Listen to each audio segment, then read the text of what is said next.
What a glorious things that we are experiencing this morning. எவ்வளவு ஒரு மகிமைப்படத்தக்க ஒரு விஷயம் இந்த காலை வேளையில.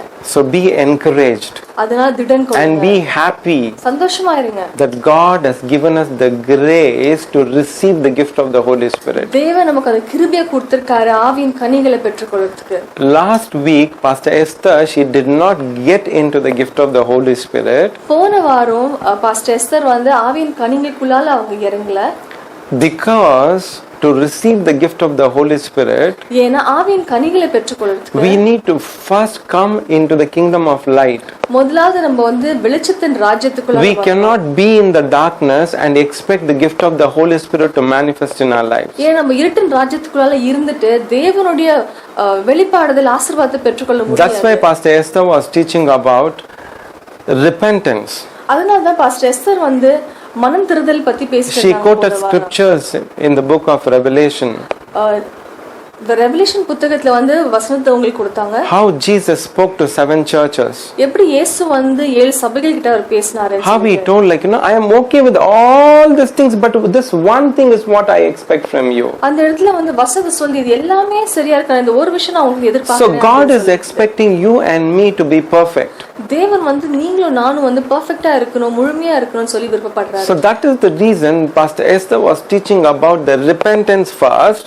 அதனால தான் பாஸ்டர் வந்து முதலாவது மனம் திருந்தல் பத்தி அவங்க பேசினாங்க. So that we can shift from the darkness to light. அதனால இருட்டுல இருந்து நம்மால வெளிச்சத்துல இருக்க முடியும். When we accept Lord Jesus Christ as Lord and Savior, நம்ம இயேசு கிறிஸ்துவை தம் சொந்த இரட்சகரா பெற்றுக்கொள்கிறோம். We are shifted from the kingdom of darkness to the kingdom of light. நம்ம இருட்டின் ராஜ்யத்துல இருந்து வெளிச்சத்தின் ராஜ்யத்துக்கு வந்துட்டோம். But the moment when you commit sin in your life, உங்க வாழ்க்கையில நீங்க பாவம் செய்யும்போது, when you do anything that is against the word of God, நீங்க தேவனுடைய வார்த்தைக்கு எதிரான காரியங்கள் செய்யும்போது, you are not fully in light. அப்ப நீங்க முழுமையான வெளிச்சத்துக்குள்ள இல்ல. But when you repent, நீங்க மனம் திருந்தும்போது, as the Bible says, as long as you repent, I am your God and you are my people.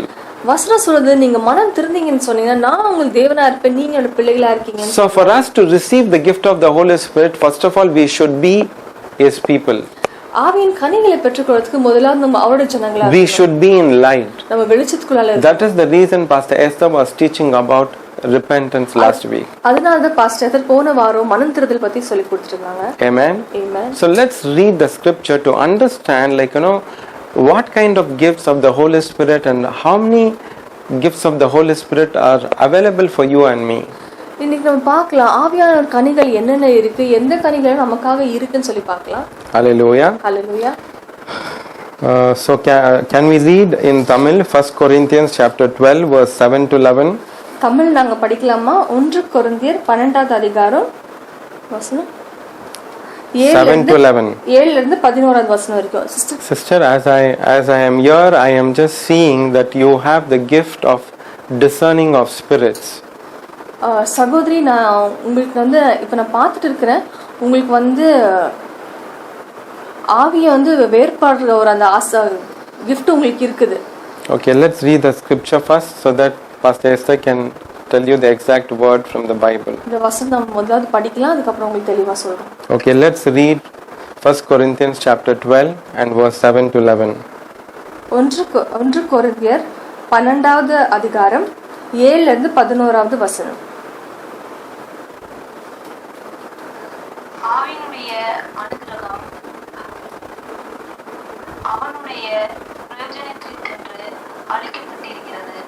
எப்படி எனில், ஒருவனுக்கு ஆவியினாலே ஞானத்தை போதிக்கும் வசனமும், வேறொருவனுக்கு அந்த ஆவியினாலே அறிவை உணர்த்தும் வசனமும், வேறொருவனுக்கு அந்த ஆவியினாலே விசுவாசமும், வேறொருவனுக்கு அந்த ஆவியினாலே குணமாக்கும் வரங்களும், வேறொருவனுக்கு அற்புதங்களை செய்யும் சக்தியும், வேறொருவனுக்கு தீர்க்க தரிசனம் உரைத்தலும், வேறொருவனுக்கு ஆவிகளை பகுத்தறிதலும், வேறொருவனுக்கு பற்பல பாஷைகளை பேசுதலும், வேறொருவனுக்கு பாஷைகளை வியாக்கியானமாகவும் பண்ணுதலும் அளிக்கப்படுகிறது. இவைகள் எல்லாம் அந்த ஒரே ஆவியானவர் நடப்பித்து. So here, sister, what I was saying is, you have the gift of the Holy Spirit, that is discerning of spirits. சகோதரி, நான் இந்த இடத்துல உங்களுக்கு என்ன சொல்லிட்டு ஆவியின் பகுத்தறிவல்ன்ற ஒரு வரம் வந்து உங்களுக்கு இருக்கு. இதை நான் பார்த்துட்டு இருக்கிறேன். So we will help you like how you can develop on this.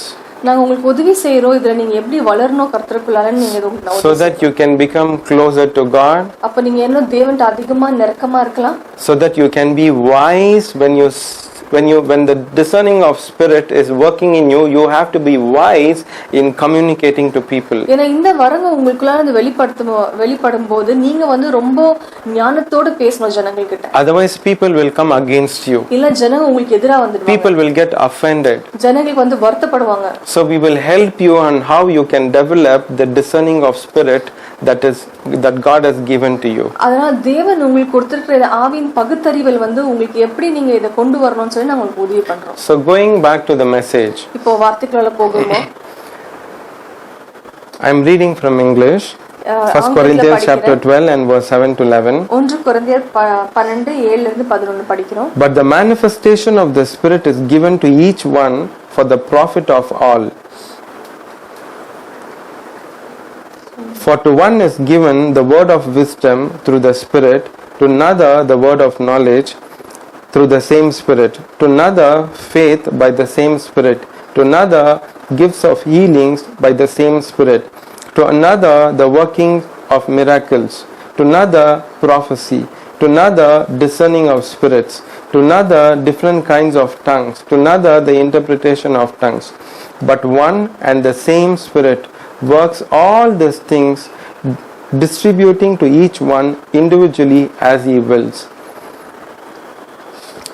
So when we read the scriptures, we understand, as it says in verse 11, the gift of the Holy Spirit is given to every man, that is each individual, according to the will of the Holy Spirit. இந்த வசனத்துல பாக்கும்போது நமக்கு தெரியுது ஒவ்வொருத்தருக்கும் வந்து ஒரு ஆவியின் கனிகள் கொடுக்கப்பட்டிருக்கு. இது வந்து ஆவியானவரோட சித்தத்தின் பிரகாரம் கொடுக்கப்பட்டிருக்கு. So the Bible is not saying the gift of the Holy Spirit is given, all the 9 gifts of the Holy Spirit is given to everyone. So வசனம் வந்து 9 கனிகளும் எல்லாருக்குமே கொடுக்கப்பட்டிருக்குன்னு சொல்ல கிடையாது.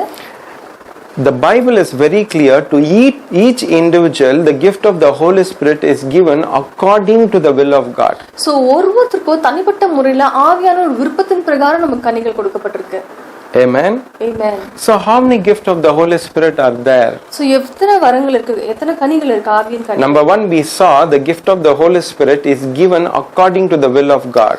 முதலாவது நம்ம பார்த்தோம் ஆவியின் கனிகள் வந்து அவரோட விருப்பத்தின் தக்க நமக்கு கொடுக்கப்பட்டிருக்கு. Now we are seeing how many gifts of the Holy Spirit are there. இப்போ நமக்கு எத்தனை விதமான ஆவியின் வரங்கள் இருக்குன்னு As we read in the scripture, இந்த வசனம் நாம் படிக்கும்போது we see that there are 9 gifts of the Holy Spirit. நம்ம இங்க பார்க்கிறோம் ஆவியின் கனிகள் 9 கனிகளா இருக்கு. That is word of knowledge, word of wisdom, discerning of spirits, gift of faith, gift of healing, gift of miracles, gift of tongues, gift of prophecy, and gift of interpretation of tongues. So we have 9 gifts of the Holy Spirit.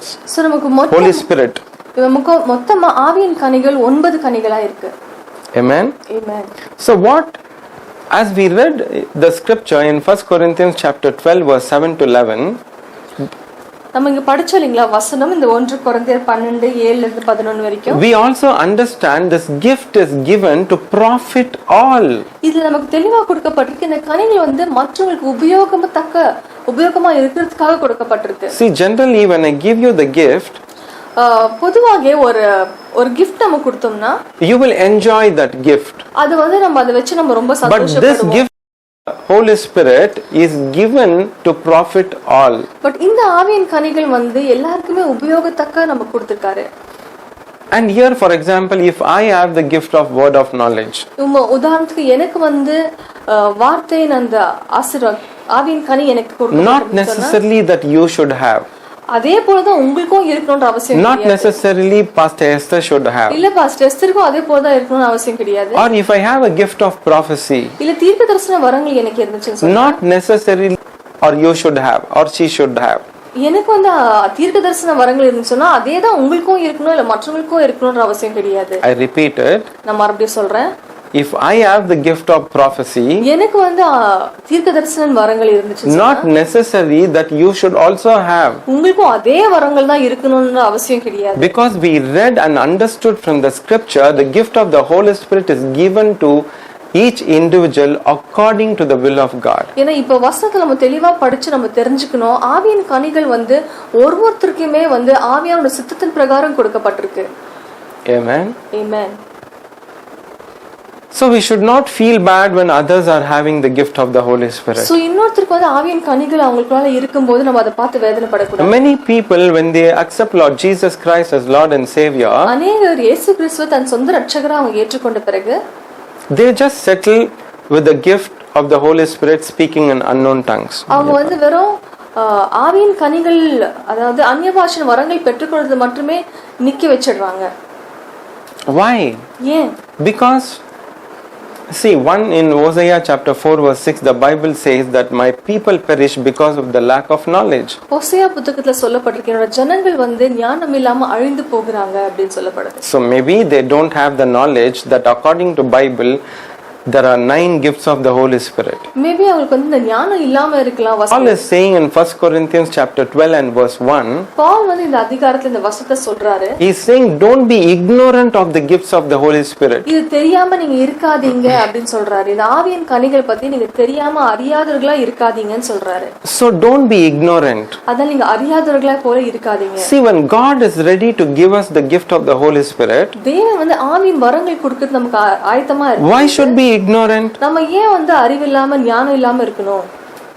For example, a man is coming and telling you, உதாரணத்துக்கு ஒரு மனுஷன் வந்து உங்கள்ட்ட சொல்றாரு, and in a meeting a man is telling you, ஒரு கூட்டத்துல ஒரு மனுஷன் வந்து சொல்றாரு, there are 10 people, 10 ஜனங்க இருக்காங்க, and the man is saying that I wanted to distribute 1 crore rupees that I have among all this 10. அப்போ அந்த மனுஷன் சொல்றாரு, என்கிட்ட 1 கோடி ரூபாய் இருக்கு, இந்த 10 பேருக்கு நான் அதை வந்து குடுக்குறேன் அப்படின்னு சொல்றாரு. But he is saying that I will give according to my will. ஆனா அவர் சொல்றாரு, எனக்கு என்ன சித்தமோ என்னோட சித்தத்தின் பிரகாரம் நான் ஒருத்தருக்கு குடுக்குறேன்னு சொல்றாரு. I may give according to the quantity that I will. So அவர் வந்து அவருக்கு என்ன சித்தம் எவ்வளவு கொடுக்கணும்னு அவர் நினைக்கிறாரோ ஒவ்வொருத்தருக்கும் அவ்வளவு கொடுக்கணும்னு சொல்றாரு. And he also is saying that not necessarily that I need to give to all the 10. அவர் அதோட சேர்த்து என்ன சொல்றாருன்னா 10 பேருக்கு கொடுக்கணும்ன்றது அவசியமோ இல்ல I will give according to my will. நான் வந்து என்னோட சித்தத்தின் பிரகாரம் தான் கொடுக்குவேன்னு சொல்றாரு. So at that point of time, would you say that okay, he is saying that whether he may give or may not give, so let's not go to that meeting itself? அப்போ நீங்க நினைக்குவீங்களா அவர் வந்து கொடுத்தா கொடுப்பேன் இல்ல கொடுக்க மாட்டேன்னு சொல்றதுனால நான் போக மாட்டேன் இந்த கூட்டத்துக்கு நீங்க சொல்லுவீங்களா? Or would you go and wait for him to or would you go and wait upon him to see his will? இல்ல நீங்க அங்க போய் அந்த இடத்துல வந்து போய் அமர்ந்துட்டு அவரோட சித்தம் தான் என்ன அப்படின்னு தெரிஞ்சுக்கிறதுக்கு நீங்க அங்க காத்துட்டு இருப்பீங்களா? We all would do the second one. நம்ம எல்லாரும் இரண்டாவது விஷயம் தான் செய்வோம். If the gift of the Holy Spirit is useless, ஆவியின் வரங்கள் வந்து நமக்கு தேவையில்லாம இருந்துச்சு, then the Holy Spirit would not give to you and me. அப்ப ஆவியானவர் உங்களுக்கும் எனக்கும் அதை கொடுக்க மாட்டாரு. There is a requirement அங்க ஒரு தேவை இருக்கு for you and me to have the gifts of the Holy Spirit. ஆவியின் வரங்கள் நமக்கு தேவையா இருக்கு. So therefore we should not be ignorant. அதனால நம்ம வந்து ஞானம் இல்லாதவர்களா இருக்க கூடாது. Amen. Amen. So today we are going to learn about the gift of the Holy Spirit, word of knowledge. இன்னைக்கு வந்து நம்ம ஆவியின் கனிகள் பத்தி ஞானத்தின் ஆவி முதலாவது பார்க்க போறோம். So today we are going to learn about word of knowledge. ஞானத்தின் ஆவி குறித்து நம்ம பார்க்க போறோம். So what is word of knowledge? ஞானம்னா என்ன? So word of knowledge is a fact that is in the mind of God. ஞானம் சொன்னா தேவனுடைய மனசுல என்ன இருக்கு அது வந்து அவர் வெளிப்படுத்துறது. So here the word of knowledge is nothing but it is the fact that is in the mind of God. இந்த இடத்துல வந்து ஒரு விஷயம் அவரோட தேவனுடைய மனசுல புத்திக்குள்ளால அவர் வந்து ஒரு யோசிக்கிற ஒரு விஷயமா இருக்குது. So which means when we have the gift of the Holy Spirit, அப்ப ஆவியின் வரங்கள் நமக்கு இருந்துச்சுன்னு சொன்னா we are knowing the fact that is there in the mind of God. அப்ப ஆவியின் வரங்கள் இருந்துச்சுன்னு சொன்னா தேவனுடைய மனசுல அவர் என்ன யோசிக்கிறாருன்னு நமக்கு தெரியும். For example, as I started this service, உதாரணத்துக்கு இந்த ஆராதனை நம்ம service I told the sister is having the gift of the discerning of spirit. நான் உங்களுக்கு சொன்ன சகோதரியே உங்களுக்கு வந்து ஆவியின் பகுத்தறிவல் உங்களுக்கு இருக்குன்னு நான் சொல்லியிருந்தேன். So which means what is there in the mind of God is been manifested through the gift of the Holy Spirit to tell you that what you are carrying in your life. So இதுக்கு என்ன அர்த்தம்னா ஆவியானவர் மூலியமா தேவன்ட்ட இருந்து உங்களுக்குள்ள என்ன இருக்குன்னு வந்து எனக்கு தெரியுது. Amen. Amen. And this word of knowledge will manifest in different ways. இந்த ஞானம் வந்து பல விதத்துல வந்து வெளிப்படுத்தலாகும். Word of knowledge will manifest in terms of visions. இந்த ஒரு ஞானம் பாத்தீங்கன்னா விஷன் சொன்னா காட்சிகள் மூலமா வெளிப்படுத்தலாகும். Dreams. கனவுகள் மூலமா வெளிப்படுத்தலாகும். Through the angels of God. தேவ தூதர்கள் மூலமாக வெளிப்படுத்தலாகும். Through gift of prophecy. தீர்க்கதரிசன வரங்கள் மூலமாக வெளிப்படுத்தலாகும். Through gift of interpretation of tongues. அந்நிய பாஷையின் வரங்கள் மூலமாக வெளிப்படுத்தலாகும். Inward revelation. உள்ளுக்குள்ள நமக்கு இருக்கிற வெளிப்படுத்தல் மூலமா audible voice. நமக்கு அவரோட வார்த்தை அவரோட சத்தம் தெளிவா கேட்கும். Sometimes the word of knowledge is accompanied by the word of wisdom. சில சமயம் வந்து இந்த ஒரு ஞானம் வந்து தேவனுடைய ஞானத்தோட சேர்ந்து கலந்து நமக்கு வெளிப்படுத்தலாகும். We will be seeing all these things with the scripture. இதெல்லாம் நம்ம வசனம் மூலமா பார்க்கலாம். Many people think the moment we say the gift of the Holy Spirit, that is word of knowledge, நிறைய பேர் நினைக்கிறாங்க ஆவியின் கனிகள் தேவனுடைய ஞானம் அப்படினு சொல்லும்போது people think that it is Bible knowledge. ஜனங்க நினைச்சுக்கறாங்க தேவனுடைய வார்த்தையில இருக்கிற வெளிப்பாடு. If I have the knowledge that is there in this Bible, இந்த வசனத்துல இருக்கிற அந்த வார்த்தை மட்டுமே எனக்கு தெரிஞ்சுச்சுனா, which means it is the word of knowledge. That's what people think. ஜனங்க நினைக்கிறாங்க இந்த ஞானம்னு சொல்லப்படுறது தேவனுடைய வார்த்தையில இருக்க ஞானம்னு நினைக்கிறாங்க. Which actually it is not true. But அது அந்த மாதிரி கிடையாது. Word of knowledge is the gift of the Holy Spirit. But இது நான் சொல்ற வந்து தேவனுடைய ஞானம் வந்து ஆவியோட கனியா இருக்கு. With this gift of the Holy Spirit we can know the mind of God about a fact. இந்த ஒரு ஆவியின் கனிகள் மூலமா தேவன் மனசுல இருக்கிற விஷயங்களை நம்மால தெரிஞ்சுக்க முடியும். Why I am telling this, it's because in the book of Timothy, the epistles of Timothy, ஏன் இந்த விஷயம்லாம் சொல்றேன்னா திமோத்தில என்ன சொல்லப்பட்டிருக்குன்னா chapter 2 and verse 15, இரண்டாவது அதிகாரம் 15வது வசனத்துல சொல்லப்படுது. Apostle Paul is telling Timothy, அப்போஸ்தலன் பவுல் வந்து திமோத்திக்கு சொல்றாரு, study yourself to be approved.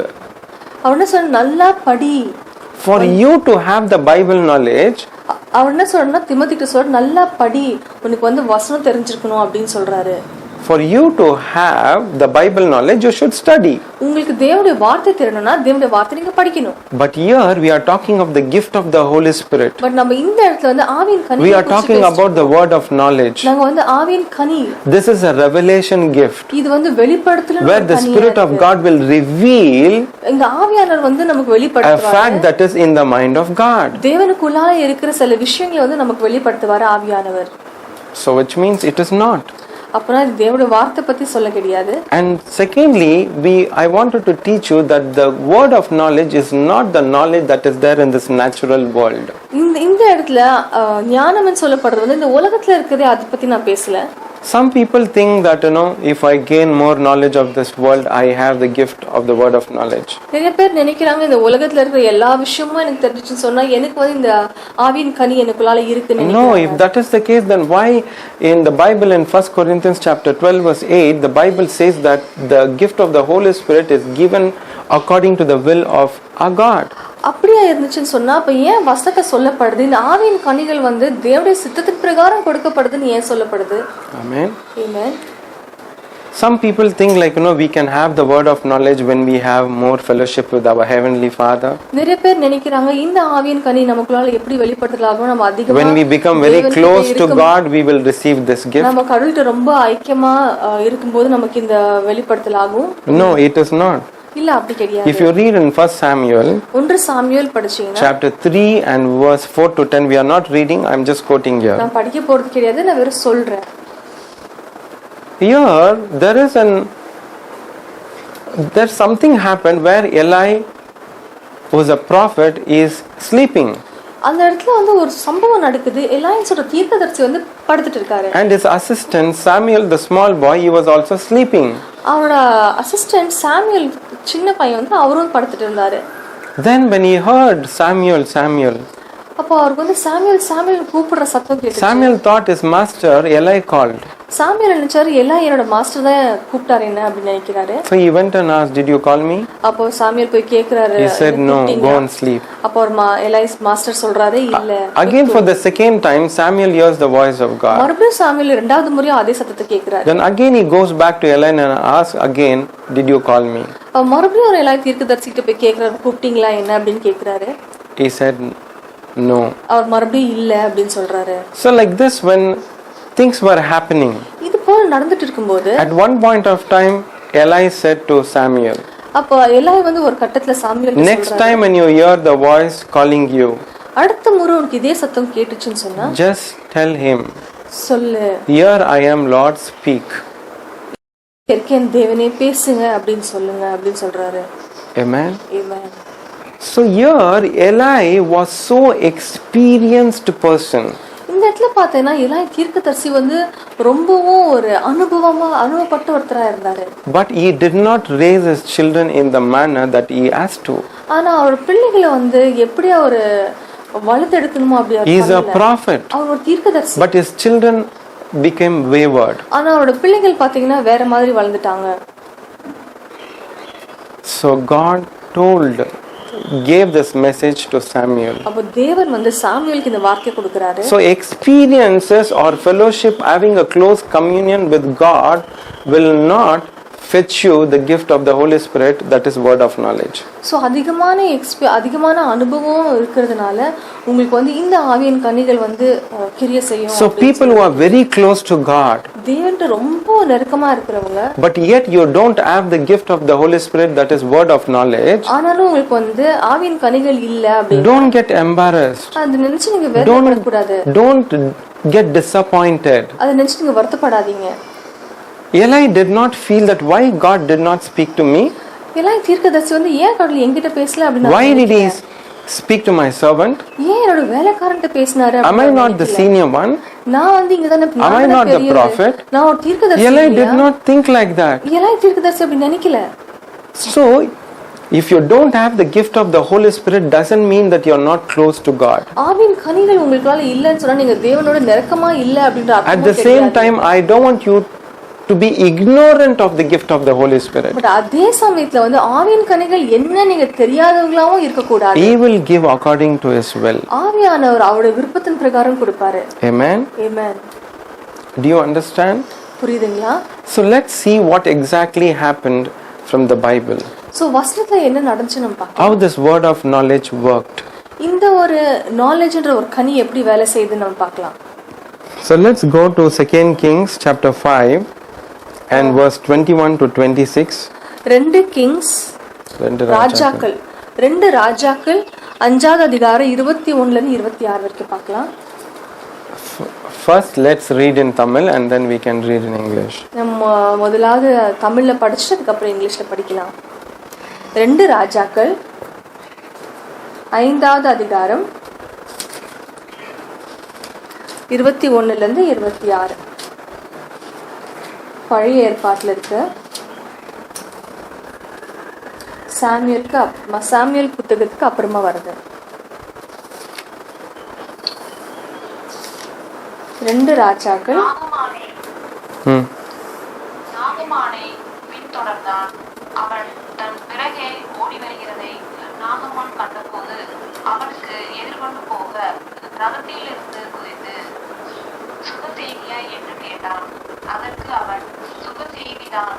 தீர்க்கதரிசிகளின் புத்திரரில் 2 வாலிபர் இப்பொழுதுதான் எபேரியாரம் மலையில் தேசத்திலிருந்து என்னிடத்தில் வந்தார்கள்.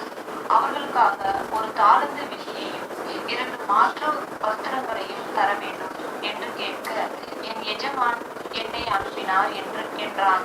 அதற்கு நாகமான் தயவு செய்து 2 தாளத்தை வாங்கிக்கொள் என்று சொல்லி அவனை வருத்தி 2 தாளந்து வெள்ளியை 2 பைகளில் 2 மாற்று வஸ்திரங்களோடு கட்டி அவனுக்கு முன்பாக முன்பாக சுமந்து போக தன் வேலைக்காரனான 2 பேர் மேல் வைத்தான். அவன் மேட்டண்டனைக்கு வந்தபோது அவன் அதை அவர்கள் கையில் இருந்து வாங்கி வீட்டிலே வைத்து அந்த மனுஷனுடைய அனுப்பிவிட்டான். அவர்கள் போய்விட்டார்கள். பின்பு அவன் உள்ளே போய் தன் எஜமானனுக்கு முன்பாக நின்றான். கேயாசியே, எங்கிருந்து வந்தாய் என்று எலிசா அவனை கேட்டதற்கு அவன், உமது அடியான் எங்கும் போகவில்லை என்றான். அப்பொழுது அவன் இவனை பார்த்து, அந்த மனுஷன் உனக்கு எதிர்கொண்டு வர தன் ரதத்திலிருந்து இறங்கி திரும்புகிற போது என் மனம் உன்னுடன் கூட செல்லவில்லையா? பணத்தை வாங்குவதற்கும் வஸ்திரங்களை ஒளிவ தோப்புகளையும் திராட்சை தோட்டங்களையும் ஆடு மாடுகளையும் வேலைக்காரிகளையும் வாங்குவதற்கும் இது காலமா? Amen. So I'm reading in English, 2 Kings chapter 5, verse 21 to 26. So Gehazi pursued Naaman. When Naaman saw him running after him, he got down from the chariot to meet him and said, "Is all well?" And he said, "All is well.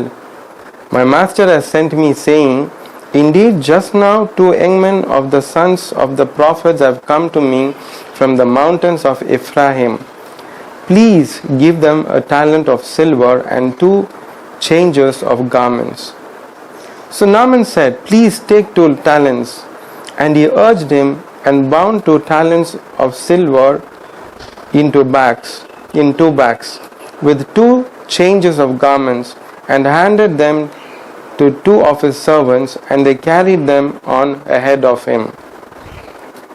When he came to the citadel, he took them from their hand and stored them away in the house. Then he let the men go, and they departed. Now he went in and stood before his master. Elisha said to him, "Where did you go, Gehazi?" And he said, "Your servant did not go anywhere." Then he said to him, "Did not my heart, that is my spirit, go with you when the man turned back from his chariot to meet you?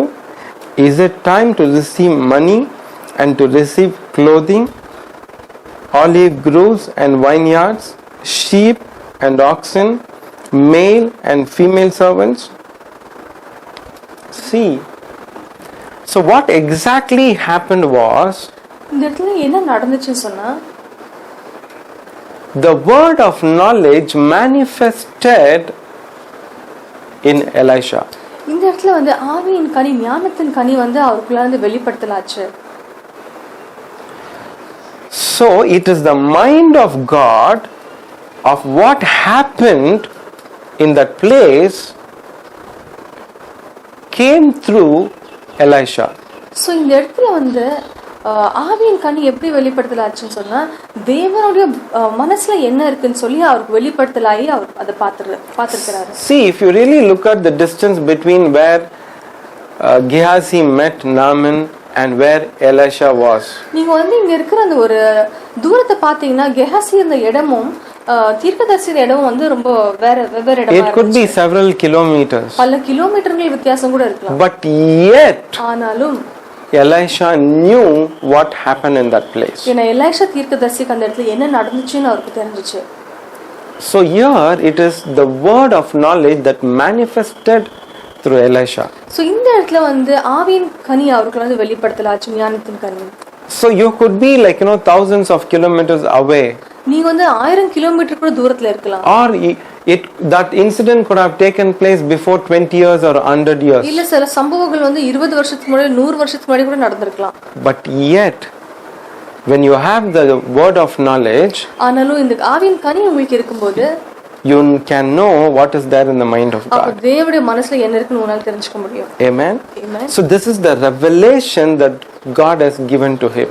இது வந்து ஒரு வெளிப்படுத்தலா இருக்கு தேவன் அவருக்கு. This is a revelational gift. இது வந்து ஒரு வெளிப்படுத்தலின் ஒரு கனியா இருக்கு. What an amazing thing. எவ்வளவு ஒரு அற்புதமான அழகான விஷயம். That's what, see, when people interact with us, அதான் ஜனங்க நம்ம கிட்ட பேசும்போது many people tell many lies to us. நிறைய பேர் வந்து நிறைய பொய்ங்களை கூட சொல்றாங்க. But when we talk to people, they get offended. ஆனா நம்ம பேசணும்னா அதை நினைச்சு அவங்க வந்து வருத்தப்படுறாங்க. So therefore what we do is, though we know that they are telling lies, இவங்க பொய் தான் சொல்றாங்கன்னு தெரிஞ்சாலுமே we keep quiet. அதனால நாங்க அமைதியாயிடுறோம். And then we just keep doing what we need to do. அதுக்கப்புறம் என்ன செய்யணுமோ அதை நாங்க செஞ்சுட்டு போயிட்டே இருக்கணும். I wanted to give you an example. சில உதாரணங்கள் நான் உங்களுக்கு கொடுக்க விரும்புறேன். Once I had been to Andhra Pradesh. ஒரு முறை நான் ஆந்திர பிரதேஷ்க்கு போயிருந்தேன். To my cousin sister's place. என்னோட சகோதரியோட ஒரு இடத்துக்கு நான் போயிருந்தேன். To my brother-in-law place. என்னோட தம்பியோட இடத்துக்கு போயிருந்தேன். So at that point of time, my cousin sister and also her husband, they are man and woman of God. அவங்களும் வந்து ஒரு தேவ மனுஷரா இருக்காங்க. So one of them invited my cousin sister for a prayer. அவங்க வந்து என்னோட சகோதரியை வந்து ஒருத்தர் ஜெபத்துக்காக அழைச்சிருந்தாங்க. So for some reason her husband could not accompany her. ஆனா சில காரணங்களால அவங்க கணவர்னால அவங்க கூட போக முடியல. So my cousin sister called me. So அவங்க என்னோட சகோதரி வந்து என்ன கூப்பிட்டாங்க. Brother, can you just come along with me? சகோதரனே நீங்க என் கூட வரீங்களா அப்படினு சொல்லி கேட்டாங்க. Someone has invited me to pray for them. என்ன வந்து ஜெபிக்கிறதுக்காக கூப்பிட்டிருக்காங்க. So I just went along with her. சரி நான் அவங்களோட சேர்ந்து போனேன். We traveled several kilometers. பல கிலோமீட்டர் நாங்க கடந்து போகணும். After getting into their house, அவங்க வீட்டுக்குள்ள போனதுக்கு அப்புறம் to my surprise, my sister said, "Brother, you pray." அவங்க போனதுக்கு அப்புறம் என் சகோதரி வந்து சகோதரனே நீங்க ஜெபிங்க அப்படினு சொல்லிட்டாங்க. I said, "See, people have called you to pray for them." அப்ப நான் அவங்க சொன்ன பாரு ஜனங்க உன்னை கூப்பிட்டிருக்காங்க ஜெபிக்கிறதுக்காக. And they know that you are several kilometers away. நீங்க வந்து ரொம்ப தூரத்துல இருந்து இருக்கீங்கன்னு அவங்களுக்கு தெரியும். So they have invited you to pray. உங்களுக்கு அவங்க கூப்பிட்டிருக்காங்க ஜெபிக்கிறதுக்காக.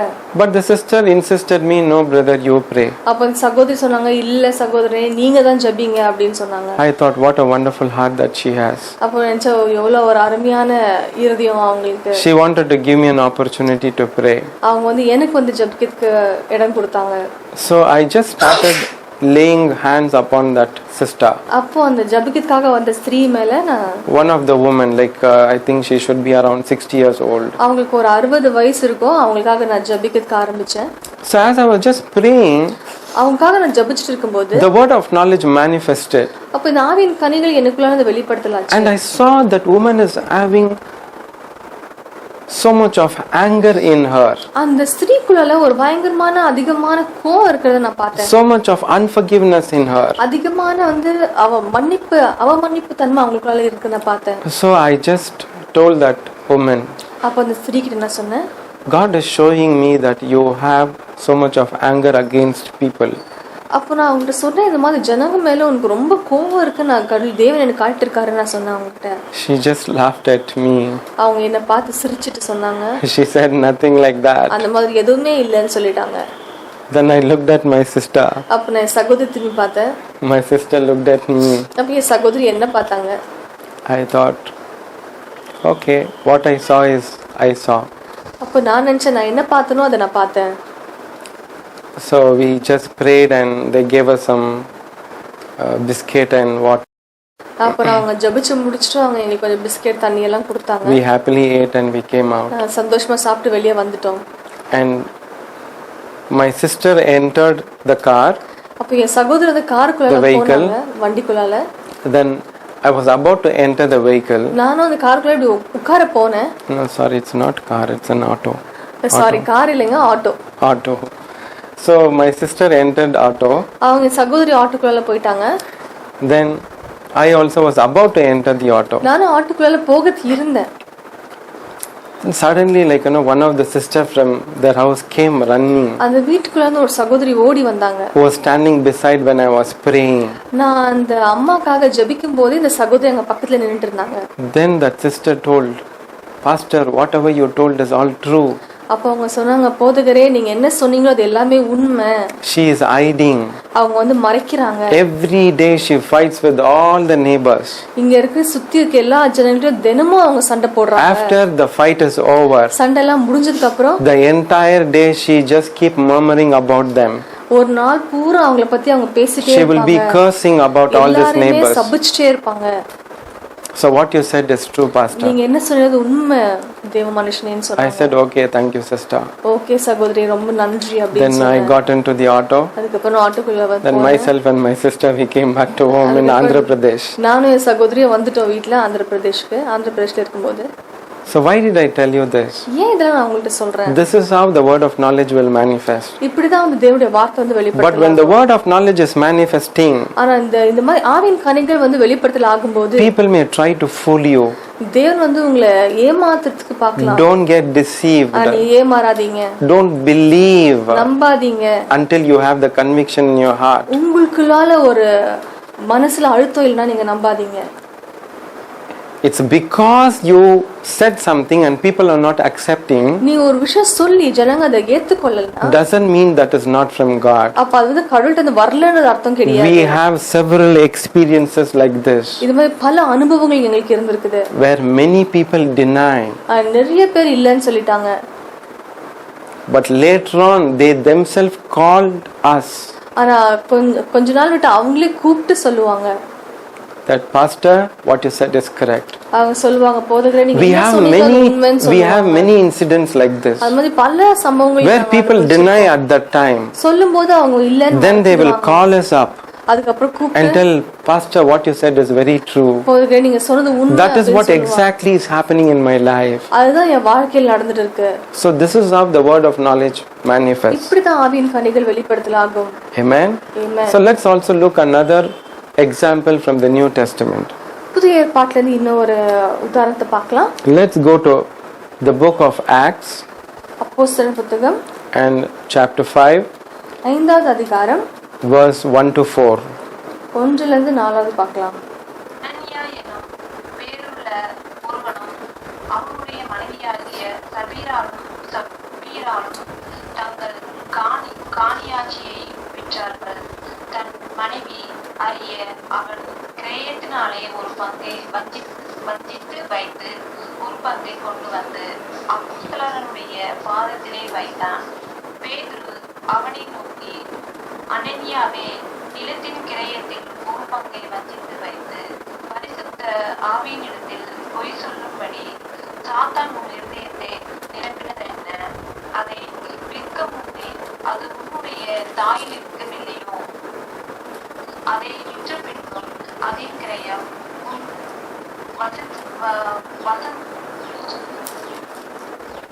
வசத்திருக்கவில்லையோ?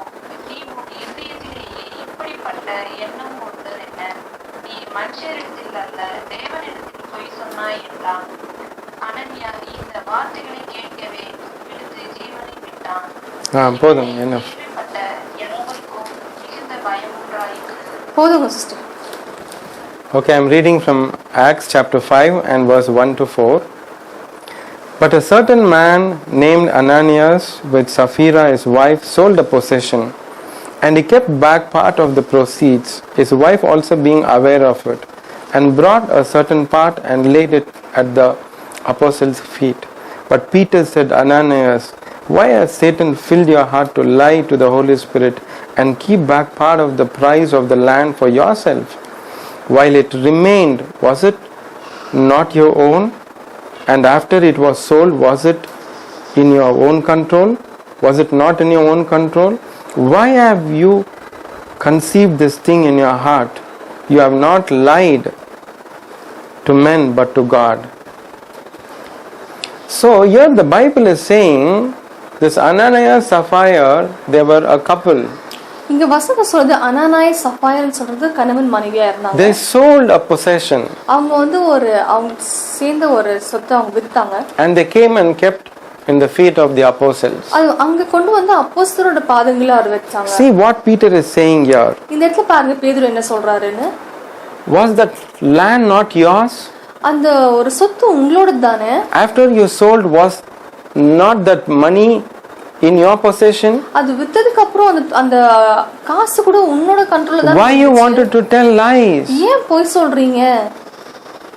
So Peter is here in this place பேதுரு வந்து இந்த இடத்துல இருந்தாரு. And they sold their possession in a different place. ஆனா அவங்க வந்து அவங்க சொத்தை வித்த இடம் வந்து வேறயா. How come Peter got to know about this? பேதுருக்கு எப்படி தெரிஞ்சுச்சு இந்த விஷயம்? It is the word of knowledge. இதுதான் அந்த ஆவியின் வரங்களோட வெளிப்படுத்தல். The fact that is there in the mind of God தேவனுடைய மனசுல இருக்கிற அந்த விஷயம் was revealed to Peter. அது பேதுருக்கு வெளிப்படுத்தலாச்சு. So which means when you and me have the word of knowledge, so நாத்து உங்களுக்கும் எனக்கும் அந்த ஆவியின் கனிகள் இருக்கும்போது and when it manifests, அது வெளிப்படுத்தல ஆகும்போது distance is not a barrier. தூரம் வந்து ஒரு தடை கிடையாது. People is not a barrier. ஜனங்க ஒரு தடை கிடையாது. Age is not a barrier. வயசு ஒரு தடை கிடையாது. Experience is not a barrier. அனுபவம் தடை கிடையாது. Profession is not a barrier. உங்களோட வேலை தடை கிடையாது. Nothing can stop you. எதுவுமே உங்களுக்கு தடை செய்யாது. The Holy Spirit gift, ஆவியின் கனிகள், the word of knowledge will manifest ஆவியின் கனிகள் வெளிப்படுத்தல் ஆகும்போது as God wills. ஆவியானவர் சித்தத்தின் பிரகாரம் வெளிப்படுத்தல் ஆகும். And it is the fact that is there in the mind of God. அது வந்து தேவனுடைய புத்தியில இருக்கக்கூடிய ஒரு விஷயம். No man came and told Peter. யாரும் அந்த பேதுருட்ட எதுவும் சொல்லல. No man came and told Elisha. Elisha கிட்ட யாருமே சொல்லல. But it is the gift of the Holy Spirit ஆவியின் கனிகள் that has manifested ஆவியின் கனிகள் அந்த இடத்துல வெளிப்படுத்தலாகி and showed a part of information that is there in the mind of God. தேவனுக்குள்ளால இருந்த அந்த எண்ணத்தை அவருக்குள்ளால இருந்த விஷயத்தை வந்து வெளிப்படுத்தலாயிருக்கு. If you see the gift of prophecy, தீர்க்கதரிசன வரங்கள் பாத்தீங்கன்னா discerning of spirit, பகுத்தறிவு word of knowledge, word of wisdom, all these things were manifesting even in the Old Testament. இது எல்லாமே வந்து பழைய ஏற்பாட்டுல கூட வெளிப்படுத்தலாயிட்டு இருந்துச்சு. But what is the difference in the New Testament is, ஆனா புதிய ஏற்பாட்டுல when you talk about the gift of speaking in unknown tongues, அந்நிய பாஷையின் வரங்களை பத்தி பேசணும்னு சொன்னா, gift of interpretation of tongues இல்ல அந்நிய பாஷையை வந்து வெளிப்படுத்தல் அத விவரிச்சு சொல்றது பத்தி was not there in the Old Testament, பழைய ஏற்பாட்டுல கிடையாது. because the Holy Spirit was not available for you and me. ஏன்னா ஆவியானவர் வந்து உங்களுக்கும் எனக்கு அப்போ இல்லாம இருந்தாரு. So this 9 gift of the Holy Spirit, ஆனா இப்போ இருக்கிற இந்த 9 கனிகள், out of this 9 gift of the Holy Spirit, இந்த 9 கனிகள், few of the gifts of the Holy Spirit was already manifesting in the Old அந்த Testament சில கனிகள் வந்து பழைய ஏற்பாட்டிலே வெளிப்படுத்தலாயிட்டு as God willed. அது தேவனுடைய சித்தத்தின் பிரகாரம், As God wills, it was manifesting. தேவனுடைய சித்தத்தின் பிரகாரம் வெளிப்படுத்தலாயிட்டு இருந்துச்சு. In the New Testament, புதிய ஏற்பாட்டுல there were additions of this gift of the Holy Spirit. அதோட சேர்த்து இன்னும் சில As I told you, speaking in unknown tongues, நான் சொன்னது போல interpretation of tongues, அந்நிய பாஷையில விவரிக்கிற வரங்கள், all these things came after the Holy Spirit was given to us. இது எல்லாமே வந்து ஆவியானவர் நமக்கு கொடுக்கப்பட்டதுக்கு அப்புறம் இது எல்லாமே வந்தது. So I'm here to encourage you. நான் இந்த காலவெளியில உங்களுக்கு நான் என்ன சொல்ல விரும்புறேன்னா, Don't get deceived when people said no, it is not the truth. ஜனங்க வந்து இல்ல நீங்க சொல்றது உண்மை இல்ல அப்படினு சொன்னா ஏமாந்துடாதீங்க. At the same time, it's because you have the gift of the Holy Spirit. அதே சமயத்துல உங்களுக்கு அந்த ஆவியின் வரங்கள் இருக்கு. Don't misuse it. அது வந்து நீங்க தவறா எடுத்து For பயன்படுத்தாதீங்க. example, knife. உதாரணத்துக்கு கத்தி. If you use it properly, அத சரியான முறையில you பயன்படுத்தணும். can use it to chop vegetables, meat and things like that. இத வந்து நம்ம காய்கறிகள் அறுக்கிறதுக்கு பிரயோஜனப்படுத்தலாம். But if you misuse it, ஆனா அத நீங்க தவறான முறையில there are many people பயன்படுத்தீங்கன்னா who take the knife and murder people. நிறைய இன்னும் அது சில ஜனங்கள் பாத்தீங்கன்னா கத்தி எடுத்து மத்தவங்கள கொலை பண்ணிடுறாங்க. So the gift of the word of knowledge, so இந்த ஒரு ஆவியின் கனி if it's given to you, அது உங்களுக்கு கொடுக்கப்பட்டிருக்கு. you have to use it for the right cause. அது நீ ஒரு நல்ல விஷயத்துக்காக நீங்க கரெக்டான முறையில பயன்படுத்தணும். I wanted to give you an example. நான் உங்களுக்கு உதாரணம் கொடுக்க விரும்புறேன். There was a sister who had the gift of the discerning of spirits, ஒரு சகோதரிக்கு வந்து ஆவியின் பகுத்தறிவுலோட கனி இருந்துச்சு. but she misused it. ஆனா அவங்க தவறா பயன்படுத்தினாங்க. Many families struggled because of it. அதனால பல குடும்பங்கள் கஷ்டப்பட்டுச்சு. So you don't be the victim of that. அதனால நீங்க வந்து அதுல ஒருத்தரா இருக்க கூடாது. You have to be very careful in handling the gift of the Holy Spirit. ஆவியின் கனிகளை வந்து பயன்படுத்தி நம்ம ரொம்ப ஞானத்தோட நடந்துக்கணும். Amen. Amen. Let's pray. ஜெபிக்கலாம். Father, in the mighty name of Jesus Christ, அப்பா இயேசு கிறிஸ்துவின் நாமத்துல thank you, Father, நன்றி for ஆண்டவரே. teaching us from your throne. உங்களுடைய பரலோகத்திலிருந்து கொடுத்த எங்களுக்கு வார்த்தைக்காக நன்றி. Lord, we will never be ignorant of the gift of the Holy Spirit. அப்பா உம்முடைய ஆவியின் வரங்களை குறித்து நாங்கள் அறியாதவர்களா இருக்க We will மாட்டோம். not misuse the gift of the Holy Spirit that is given to us. எங்களுக்கு கொடுத்திருக்கிற ஆவியின் கரங்களை நாங்க தவறா எடுத்து We பயன்படுத்த மாட்டோம். understand the gift is given according to your will. அப்பா உம்முடைய சித்தத்தின் பிரகாரம் இந்த கனிகள் எங்களுக்கு கொடுக்கப்பட்ட கொடுக்கப்பட்டிருக்குன்னு நாங்கள் தெரிஞ்சுக்கிறோம். Whatever you have given to us, நீங்க எது எங்களுக்கு கொடுத்திருக்கீங்களோ we will use for your glory. அது எல்லாமே உம்முடைய நாமத்தின் மகிமைக்காக In நாங்கள் Jesus' mighty name we பயன்படுத்துவோம். pray. இயேசு கிறிஸ்துவின் நாமத்தில் நாங்கள் ஜெபிக்கிறோம். Amen. Amen.